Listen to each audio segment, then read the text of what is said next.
अब यहाँ पर एक सवाल है कि हमजा भाई, ये जो आपने 4 डोमेन्स हमें बताए, क्या हमें हर डोमेन के अंदर एक्सपर्टीज हासिल करनी है, या ये चारों के चारों स्किल्स के अंदर हमें हमारा एक्सपर्ट होना ज़रूरी है, तभी हम डिजिटल मार्केटिंग एजेंसी फॉर्म कर पाएंगे या उसको स्केल कर पाएंगे या उसके अंदर सक्सेस हासिल कर पाएंगे? तो उसका जवाब है ना।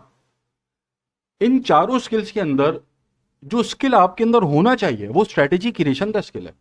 As a digital marketing agency owner, अगर आपके अंदर स्ट्रेटेजी क्रिएशन का स्किल है तो आप डिजिटल मार्केटिंग एजेंसी बहुत आराम से फॉर्म कर लेंगे और उसको सक्सेसफुल भी बना लेंगे। क्योंकि क्रिएटिव डिजाइनिंग आप किसी को हायर करके करा सकते हैं, एसईओ आप किसी को हायर करके करा सकते हैं, एड्स आप किसी को हायर करके चलवा सकते हैं, लेकिन स्ट्रेटेजी आप किसी को हायर करके नहीं बनवा सकते। अब जो भी डिजिटल मार्केटिंग एजेंसी का ओनर होता है, अब जैसे मैं हूं, मैं एक एजेंसी का ओनर हूं अगर, तो जो मेरे अंदर नंबर 1 स्किल होगा कि जिस स्किल के ऊपर मैं पैसा कमाऊंगा और अपनी एजेंसी के लिए क्लाइंट्स लेकर आऊंगा, वो स्ट्रेटेजी क्रिएशन का स्किल, जो कि अभी मैं डिस्कस करूंगा कि आप स्ट्रेटेजी कैसे बनाते हैं। क्योंकि एक बिजनेस ओनर जो होता है, डिजिटल मार्केटिंग एजेंसी का जो ओनर होता है, क्लाइंट्स को उसने क्लोज करना है, क्लाइंट से जाकर उसने बात करनी है, ये सारी क्लोजिंग सेल्स की वो खुद करता है जाकर, और प्रोजेक्ट पकड़ता है, और फिर प्रोजेक्ट लेकर जब वो इन हाउस आता है तो फिर वो जाकर क्रिएटिव डिजाइन कराएगा, एसईओ कराएगा, एड्स चलवाएगा, ये सारे काम फिर वो मैनेज करेगा। तो अभी तो आप बिल्कुल जीरो से स्टार्ट कर रहे हैं, तो आप खुद एजेंसी ओनर हैं, तो एज अ एजेंसी ओनर आपके पास जो नंबर 1 स्किल आपके पास होनी चाहिए वो है स्ट्रेटेजी क्रिएशन की स्किल। अगर स्ट्रेटेजी क्रिएशन के अंदर आप माहिर नहीं हो रहे या इसके अंदर आपकी महारत नहीं है, तो फिर आप किसी एजेंसी को ज्वाइन कर लें एज अ एम्प्लॉय। आप फिर क्रिएटिव डिजाइन के अंदर महारत हासिल कर लें, आप एसईओ में कर लें, आप एड्स चलाने के अंदर महारत हासिल कर लें, और एज अ एम्प्लॉय किसी एजेंसी को ज्वाइन कर लें। आप एजेंसी फॉर्म नहीं कर सकते। भले आप पेड एडवर्टाइजमेंट के अंदर बहुत चीते हैं, आप जो सर्च इंजन ऑप्टिमाइजेशन के अंदर बहुत चीते हैं, आप क्रिएटिव डिजाइन के अंदर बहुत चीते हैं, लेकिन आप एजेंसी ओनर नहीं बन सकते। एजेंसी ओनर बनने के लिए पहली शर्त है स्ट्रेटेजी क्रिएशन के अंदर महारत हासिल करना। अब जो स्ट्रेटेजी क्रिएशन है, ये मैं समझाऊंगा कुछ रूल्स के ऊपर। मैं हवाओं में आपसे बात नहीं करूंगा ये बिजनेस है इसकी ये स्ट्रेटेजी बना लो। मैं आपको रूल्स दूंगा कि उन रूल्स को सामने रखो और उन रूल्स को सामने रखकर स्ट्रेटेजी तैयार करो। अब जो रूल्स मैं दूंगा उन रूल्स के ऊपर, चाहे रियल एस्टेट का प्रोजेक्ट हो, चाहे होटल हो, चाहे ई कॉमर्स वेबसाइट हो, चाहे लैब हो, स्कूल हो, बैंक हो, ठीक है, इन्वेस्टमेंट फंड हो कोई, या फिर रिटेल स्टोर हो, या XYZ कोई भी बिजनेस मॉडल हो, उन रूल्स को सामने रखकर आप उस बिजनेस मॉडल के लिए स्ट्रेटेजी बना लेंगे। अच्छा, मैंने पिछली वीडियो के अंदर आपको बताया था कि स्ट्रेटेजी क्रिएशन एक आर्ट है। जो एजेंसी ओनर होता है उसके दिमाग का खेल होता है स्ट्रेटेजी सारा।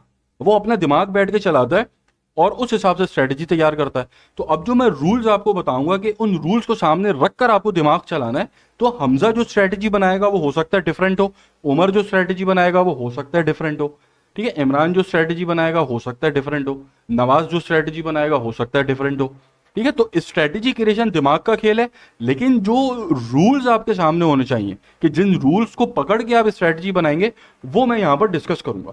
तो आपके सामने कोई भी बिजनेस मॉडल हो उसके ऊपर आप इजीली एक बेहतरीन स्ट्रेटेजी बना लेंगे। ठीक है, तो ये हमारा नंबर 1 जो हम इस वीडियो के अंदर आज डिस्कस करेंगे कि आपने बिजनेस के लिए स्ट्रेटेजी कैसे बनानी है। उसके बाद मैं एक एक करके आगे बात करता हूं। तो आपको एक एजेंसी ओनर बनने के लिए या फिर एक एजेंसी को सक्सेसफुल बनाने के लिए सबसे पहले स्ट्रेटेजी क्रिएशन सीखनी है। बाकी चीजें आप फ्रीलांसर्स को हायर करके भी करा सकते हैं, टीम बिल्ड करके करा सकते हैं, वो चीजें सब आगे आएंगी अभी। तो अब स्ट्रेटेजी क्रिएशन के अंदर भले आपके पास कोई भी बिजनेस आ रहा है। अच्छा, यहां पर जो स्ट्रेटेजी क्रिएशन मैं बता रहा हूं ना, ये स्ट्रेटेजी क्रिएशन मैं उस स्टेज की बता रहा हूं कि जिस स्टेज के ऊपर आप ऑलरेडी छोटे क्लाइंट्स के साथ काम कर चुके हैं, अब आप बड़े क्लाइंट्स की तरफ मूव हो रहे हैं या आप बड़े बिजनेसेस की तरफ जा रहे हैं। अब आप जो है GFS को पिच करने जा रहे हैं, या आप जो है बड़े 5 स्टार होटल को पिच करने जा रहे हैं, या आप एक बड़ी ई कॉमर्स वेबसाइट के पास जा रहे हैं, आप किसी बड़ी लैब के पास जा रहे हैं। तो ये उस स्टेज की मैं आपको स्ट्रेटजी बता रहा हूं। बाकी स्टार्टिंग जो होगी आपकी वो तो ई कॉमर्स से होगी, स्टार्टिंग आपकी ई कॉमर्स से होगी, छोटे छोटे स्टोर से होगी। जो आपका जो स्टार्टअप पॉइंट होगा उसके ऊपर अभी मैं आऊंगा, वहां की स्ट्रेटजी भी आपके साथ शेयर करूंगा। ठीक है, अभी हम जरा स्ट्रेटजी क्रिएशन के रूल्स मैं बता रहा हूं कि किसको आप फॉलो करके किस स्ट्रेटजी तैयार करेंगे। सबसे पहला नंबर 1 रूल, आपके पास कोई भी बिजनेस आ जाए, सबसे पहला जो रूल आपने इंप्लीमेंट करना है वो ये करना है कि आपको उस बिजनेस की वेबसाइट चेक करनी है। और वेबसाइट चेक करने के बाद आपको ये देखना है कि उस वेबसाइट के ऊपर सेल्स फनल मौजूद है या नहीं है। अब सेल्स फनल क्या होता है? सेल्स फनल का मैं आपको ओवरव्यू दे देता हूं, आगे इन डेप्थ इसके ऊपर सेशन आएंगे। सेल्स फनल एक पाइपलाइन को कहा जाता है कि जिस पाइपलाइन के अंदर से एक यूजर गुजरता है। आप गूगल पे एड्स चला रहे हैं या आप किसी सोशल मीडिया प्लेटफॉर्म पे एड चला रहे हैं, वहां पे आपका एड देखकर कोई आपकी वेबसाइट पे लैंड हो गया। अब वेबसाइट के ऊपर लैंड होने के बाद जब वो वेबसाइट छोड़ेगा तो वो एक फ्लो के अंदर छोड़ेगा, एक सिस्टमैटिक फ्लो के अंदर छोड़ेगा कि जिस फ्लो से आप उसको गुजारेंगे। अब जैसे फॉर एग्जाम्पल यह आपका पॉइंट ए है, यह आपका लैंडिंग पेज है। एक फेसबुक यूजर या फिर जहां भी आप ऐड चला रहे हैं वहां से आपकी वेबसाइट के ऊपर कोई आया, उसने आपकी वेबसाइट के ऊपर वो एंटर हो गया पॉइंट ए से। अब आपकी वेबसाइट छोड़ने के लिए उसको पॉइंट बी ही चाहिए, बीच में और कोई नेविगेशन नहीं है। अब जैसे यहां पर इसकी अगर मैं एग्जांपल लूं, अब मैं अगर इसको स्क्रॉल करता हूं पूरा, तो स्क्रॉल करने वक्त मुझे और कोई नेविगेशन नहीं चाहिए। अब जैसे अगर यहां पर ये इस बटन के ऊपर कोई और नेविगेशन दे दे, इंक्वायर नाउ की जगह, ठीक है, उसके बाद यहां कोई और नेविगेशन दे दे, अब यहां कोई और लिंक डाल दिया कि जिस लिंक के ऊपर क्लिक करके मैं और किसी प्रोजेक्ट पे चला गया, ये सब डिस्ट्रैक्शंस ना हो। ठीक है, पॉइंट नंबर 1। पॉइंट नंबर 2 के अब यहां पर डिफरेंट स्टेजेस के ऊपर आप क्लाइंट को एजुकेट करते हैं अपनी प्रोडक्ट के ऊपर कि आपकी वेबसाइट के ऊपर कोई आ गया, आपके फनल में एंटर हो गया। अब ये फनल की स्टेज 1 है, स्टेज 2 है, स्टेज 3 है, स्टेज 4 है, स्टेज 5 है और फिर एग्जिट है। इसको हम कह देते हैं पॉइंट एग्जिट। अब जो आपकी वेबसाइट के ऊपर आया था उसने स्टेज 1 कवर की, स्टेज 2 पे गया, स्टेज 2 कवर की, वहां कुछ एजुकेट हुआ, स्टेज 3 पे गया, स्टेज 4 पे गया, स्टेज 5 के ऊपर उसने आपको अपना ईमेल एड्रेस दे दिया, अपना फोन नंबर दे दिया और आपकी वेबसाइट से बाहर निकल गया। और ये जो यूजर जिसको आपने फ्लो से गुजारा है, एक सिस्टमैटिक फ्लो से गुजारा है, सिस्टमैटिकली आपने उसको एजुकेट किया है डिफरेंट स्टेजेस के ऊपर, उसके बाद जब उसने आपको ईमेल दिया तो अब वो एज ए लीड आपके पास काउंट हो गया। ठीक है, तो सबसे पहली चीज आपको ये देखनी है कि जो भी बिजनेस आपके पास आया है उस बिजनेस के ऊपर या उस प्रोडक्ट को अगर वो मार्केट करा रहा है, फॉर एग्जाम्पल ऐसा नहीं हो सकता कि मतलब ऐसा भी हो सकता है कि आपके पास जीएफएस आया और उसने बोला कि भाई ये हमारा अपकमिंग लेटेस्ट प्रोजेक्ट है, ठीक है, मुल्तान विलास, डीएचए मुल्तान विलास, हमें सिर्फ इसको मार्केट कराना है। ठीक है, ऐसा भी होता है, आपके पास सिर्फ प्रोडक्ट्स भी आती हैं और आपके पास ओवरऑल कोई बिजनेस भी आ जाता है। तो अगर ओवरऑल बिजनेस आ जाए या फिर प्रोडक्ट आ जाए, तो जिस प्रोडक्ट को आप मार्केट कर रहे हैं उसके ऊपर आप ये रूल नंबर 1 इंप्लीमेंट करेंगे कि उसके ऊपर सेल्स फनल लगा हुआ है या नहीं लगा हुआ। अब यहां पर मैंने देखा कि यार इनके पास सेल्स फनल नहीं लगा हुआ। अब इन्होंने अबाउट आवर प्रोजेक्ट लिखा हुआ है, यहाँ पे पता नहीं बहुत कुछ लिखा हुआ है, उसके बाद एक बटन दे दिया, फिर यहाँ पे लंबा चौड़ा पता नहीं क्या क्या लिखा हुआ है। तो अगर ये पेज को स्क्रॉल करके नीचे जाता है तो वो कन्विंस नहीं हो पा रहा कि उसको यहां विला बाय करना चाहिए या नहीं करना चाहिए। उसको कन्विंस करने के लिए आप सेल्स फनल बनाते हैं कि जिसकी डिफरेंट स्टेजेस हैं जो यहां मैंने बताया, और हर डिफरेंट स्टेजेस के ऊपर आप उसको एजुकेट कर रहे हैं और कन्विंस करने की कोशिश कर रहे हैं कि वो आपसे ये विला बाय कर ले या फिर एज अ लीड काउंट हो जाए, उसके बाद फिर आगे आपकी जो सेल्स है वो स्टार्ट हो। तो जो सेल्स फनल है उसके अंदर नंबर 1 के डिफरेंट सेट ऑफ इंस्ट्रक्शंस हैं, ठीक है, डिफरेंट स्टेजेस के ऊपर एजुकेट हो रहा है नहीं हो रहा, और नंबर 2 के फनल है या नहीं है। अच्छा, अब यहां पे फनल क्या है, एक चीज मैं और आपको बता दूं, यहां पे जो सेल्स फनल होता है उसके अंदर अगर कोई आपकी वेबसाइट के ऊपर एंटर हो गया तो वो पहले स्टेज 1 ही कवर करेगा, स्टेज 2 नहीं कर सकता। स्टेज 2 का कवर करेगा, उसके बाद ही स्टेज 3 की बारी आएगी। स्टेज 3 कवर होगा तो स्टेज 4 की बारी आएगी, तो ही स्टेज 5 की बारी आएगी। जैसे कि यहां पर भी आप इसकी एग्जाम्पल ले लें, ये स्टेज की एग्जाम्पल ले लें, ये स्टेज 1 है, ये 2 है, ये 3 है, ये 4 है। अब यहां से आपने एक बॉल छोड़ दी, बॉल आप रख लेंगे क्लाइंट है आपका, ये बॉल आपने यहां से छोड़ दी, बॉल पहले स्टेज 1 पे गिरेगी, यहां एजुकेट होगी, यहां आप कोशिश करेंगे उसको कन्विंस करें, फिर स्टेज 2 पे गिराएंगे उसको, फिर स्टेज 3 पे गिराएंगे, फिर स्टेज 4 पे और फिर स्टेज 5 पे। ऐसा नहीं हो सकता कि बॉल डायरेक्ट आप स्टेज 4 पे गिरा ले। तो सेल्स फनल आपने देख लिया, यार ये जो प्रोडक्ट है जीएफएस बिल्डर्स की मुल्तान विलास, इनकी वेबसाइट पे सेल्स फनल नहीं है। क्यों नहीं है? क्योंकि यहां पर इन्होंने सिस्टमेटिक वे के अंदर एजुकेट नहीं किया वो अपने प्रोजेक्ट के बारे में।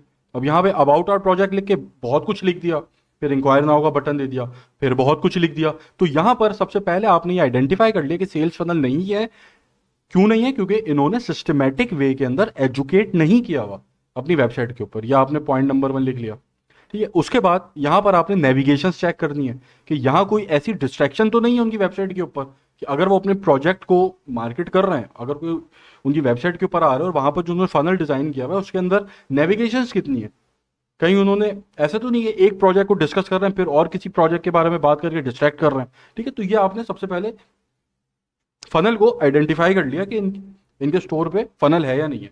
तो अब ये आपकी नंबर 1 पॉइंट आ गया कि जिसके ऊपर आप अपना दिमाग चलाएंगे। सेल्स फनल कैसे बनाते हैं, एग्जैक्टली क्या उसके अंदर हमने करनी होती चीजें, वो अभी आगे सेशंस आएंगे। ये ओवरव्यू दिया मैंने आपको। अब आपके हाथ में पॉइंट नंबर 1 आ गया कि भाई इनके पास सेल्स फनल नहीं है। और सेल्स फनल अगर अच्छा सेल्स फनल हो तो उससे आप बहुत सेल्स आती हैं, बेकार सेल्स फनल हो या अगर ना हो तो उस तरीके से सेल्स नहीं आती। तो अब आपने अपने पास नोट कर लिया कि भाई इनके पास नंबर 1 पॉइंट सेल्स फनल नहीं है। अब आप सेल्स फनल पे काम करेंगे, कैसे करेंगे आगे बताऊंगा। उसके बाद आप लीड्स को चेक करेंगे कि जब फनल ही नहीं है तो इनके पास लीड्स नहीं आ रही होंगी, या लीड्स आ रही होंगी तो क्वालिटी लीड्स नहीं आ रही होंगी। क्योंकि जैसे मैंने आपको यहाँ एक्सप्लेन किया कि एक यूजर है जो एक फनल से गुजर कर आपको ईमेल दे रहा है, उसने पहले स्टेज 1 कवर किया, 2 किया, 3 किया, 4 किया, 5 किया, उसके बाद उसने आपको अपनी ईमेल एड्रेस दिया है या फ़ोन नंबर दिया है। और एक और वेबसाइट है कि जहाँ पे फनल नहीं है, वहाँ से आपने एक यूज़र का ईमेल लिया है, चले आपने यहीं से एक यूज़र का ईमेल ले लिया है, यहाँ पर फनल नहीं है, यहाँ पर आके इंक्वायर नाउ के बटन पे क्लिक कर कर उसने एज अ लीड वो आपके पास काउंट हो गया। तो जो नंबर 1 के ऊपर आपका जहाँ सेल फनल लगा हुआ है, वहां पर जिसने आपको ईमेल एड्रेस दिया है, ये सारी स्टेजेस कवर करके सिस्टमेटिकली एजुकेट हो गए, उसकी क्वालिटी बहुत हाई होगी। जबकि ये जो एक वेबसाइट है सिंपल सी इनकी कि जहां पर सेल्स फनल नहीं है, इसकी क्वालिटी बहुत लो होगी। तो आपने ये पॉइंट अपने पास लिख लिया कि लीड की क्वालिटी हाई है या लो है। सेल्स फनल नहीं है तो ऑब्वियसली लीड की क्वालिटी भी लो होगी। अच्छा, रूल नंबर 1 जो है वो हर बिजनेस मॉडल के ऊपर सेम रहेगा कि आपको सेल्स फनल चेक करना है। अब वो होटल हो, रियल एस्टेट प्रोजेक्ट हो, स्कूल हो, ई कॉमर्स हो। ई कॉमर्स को चले आप यहाँ से निकाल दें क्योंकि ई कॉमर्स के ऊपर उस तरह सेल्स फनल नहीं बनता जिस तरह एक नॉन ई कॉमर्स बिजनेस के ऊपर बनता है। बाकी बैंक है, इन्वेस्टमेंट फंड है, रिटेल स्टोर है, इन तमाम बिजनेस के ऊपर या और कोई भी बिजनेस आ जाता है, ठीक है। आपके पास जहाज बनाने वाली कंपनी आ जाती है, आपके पास वेपन बनाने वाली कंपनी आ जाती है, रूल नंबर 1 सब पे सेम रहेगा, सेल्स फनल है या नहीं है। नंबर 2 के ऊपर आ जाए जो आपका सेकंड रूल है। अब आप थोड़ा सा पर्सनलाइज्ड जाएंगे।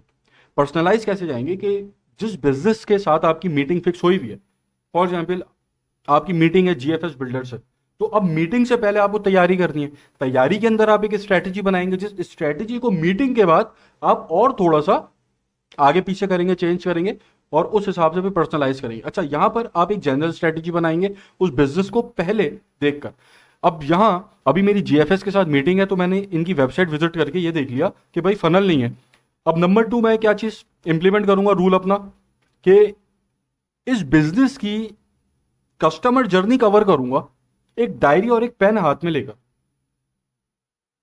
क्या मतलब हुआ इस बात का?